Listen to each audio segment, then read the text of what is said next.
An owner that's willing to take and kind of get you up to another job is one that's willing to watch you succeed. The ones who kind of hold you down, I realize too, that are not the ones that are going to be behind you when you start a business. Right. Um, Pure Reflection is currently owned and operated by Rusty Barrett. His experience in auto repair and collision is extensive, starting back in 1983. In 1999, 4 years after Rusty had his second child, he decided that it was time to take the next step and open up his own shop.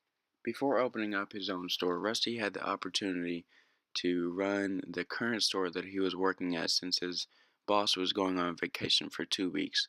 During this 2 weeks, Rusty made the most of his time and tried to learn all of the operations before opening up his own store. 2 years later, after Rusty had obtained enough capital and gained enough experience, he decided to open up doors in 2001 with only 2 employees. The mission in the beginning was to provide great customer service, quality parts for the vehicles, and to provide for his employees as well. By providing for his employees, he offered a 50-50 commission fee instead of the 60-40 commission that you would see at surrounding body shops. The two biggest struggles Rusty faced in the beginning were advertising and dealing with the insurance companies. After many failed experiments advertising, Rusty found that the best advertisement for him was actually paying for sponsorships for T-ball leagues.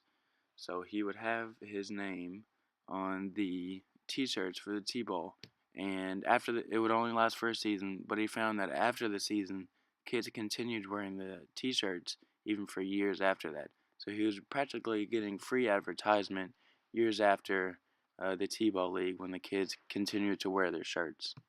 Dealing with the insurance company has been a big deal for Rusty.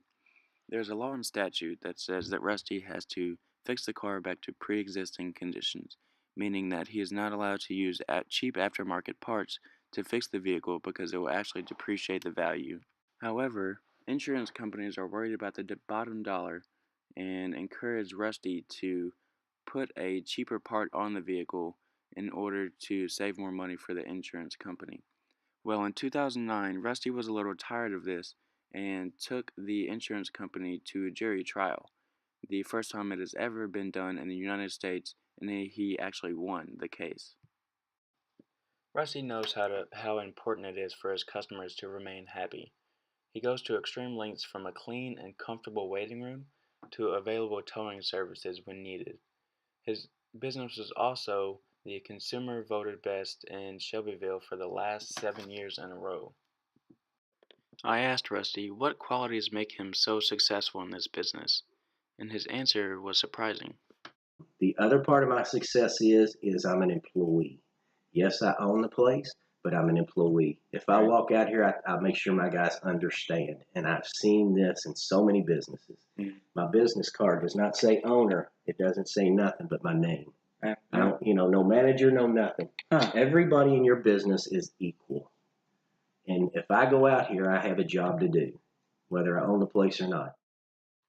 Although Rusty has created a successful business, he has now put it up for sale. He says that he can no longer handle the insurance companies badgering him, and he would also like to spend more time with his family.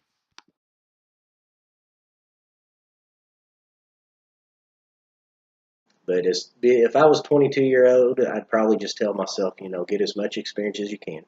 Uh, don't worry about the money right now. You got plenty of time to that. When you're about 30 years old, kind of start figuring out what you need to do unless the opportunity comes before. Figure out what you want to do. Give it about 2 or 3 years to do a lot of research, a lot of homework on what you need to do. Um, go into other businesses. Definitely find the businesses around your area and go in and talk to them. Just, like I did, go get an estimate. Go back a couple weeks later, see how they're going to treat you a couple weeks later. Right. And just do. That's the biggest thing is the marketing stuff. But just take your time. And when it happens, it happens. Don't force it. That's what I did. I wanted to do this years ago, and I was even told. I was probably, I don't know, maybe 32 years old. And one owner said, you're going to own your own business one day. And I was like, no way. I could probably run his. He was older. Give it 5-7 years, I'd probably be running his business. And then I ended up leaving him and because we moved from Lexington to Shelbyville, so I ended up leaving him. And 2 weeks after I was open, he called and he said, "I told you you'd have your own business."